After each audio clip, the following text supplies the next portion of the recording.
오늘의 고용 현실은 전적으로 문재인 정부의 책임입니다. 청년들은 고단하게 취업 준비를 하고 있지만 정작 질 좋은 일자리는 턱없이 부족한 상황입니다. 문재인 대통령은 지난 25일 예산안 시정연설에서 고용과 관련하여 지난달 위기 이전 수준의 99.8%까지 회복되었다며 현실과 완전히 동떨어진 자화자찬을 늘어놓았습니다. 문재인 대통령의 일자리 정부는 그저 구호뿐이었다는 사실이 통계적으로 증명되고 있습니다. 비정규직 수와 임금 격차가 역대 최대 수준을 기록했습니다. 통계청이 발표한 2021년 경제활동인구 근로 형태별 부가조사에 따르면 8월 기준 비정규직 근로자 수는 806만 6천 명, 비율로는 전체의 38.4%라고 합니다. 2016년 약 648만 명이었던 규모는 문재인 정부에서 무려 159만 명이 늘었습니다.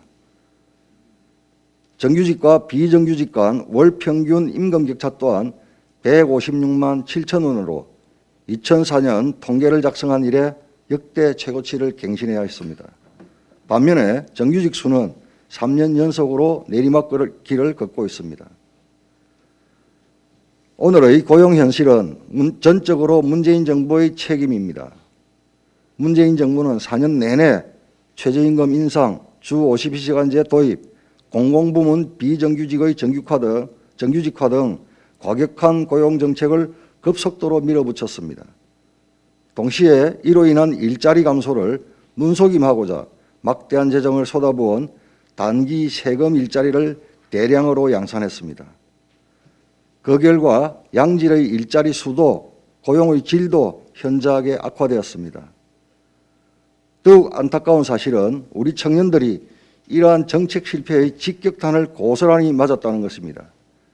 통계에 따르면 20대 전체 임금 근로자의 40%가 비정규직입니다. 60대 이상을 제외한 다른 연령대에 비해서 비정규직의 비중이 월등하게 높습니다. 한 조사에 따르면 청년 구직자의 월 평균 취업 준비 비용이 35만 원에 이른다고 합니다.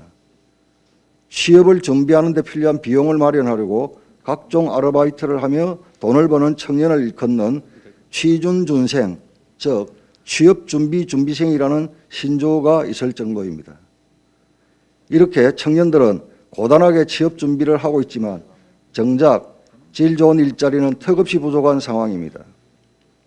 일례로 청년들이 선호하는 공기업 일자리는 비정규직의 정규직 전환으로 큰 타격을 입었습니다. 문재인 정부의 고용정책이 청년들의 기회를 원천 차단하는 것이나 다름없습니다.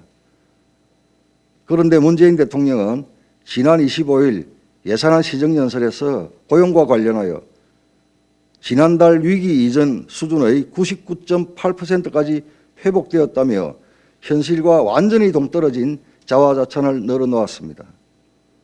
또한 청년들을 위한답시며 각종 선심성, 현금성 대책들을 내놓았습니다. 진정 청년들에게 필요한 것은 그러한 단발성 지원이 아닙니다. 열심히 일할 수 있는 지속 가능한 양질의 일자리입니다. 그리고 그 일자리 창출의 주체는 정부가 아니라 기업입니다. 문재인 정부는 지금이라도 기업이 일자리 창출에 적극적으로 나서도록 기업의 발목을 잡는 각종 규제를 개혁하고 일자리 창출 환경을 조성하는 데 힘쓰기를 촉구합니다. 일자리가 최고의 복지입니다.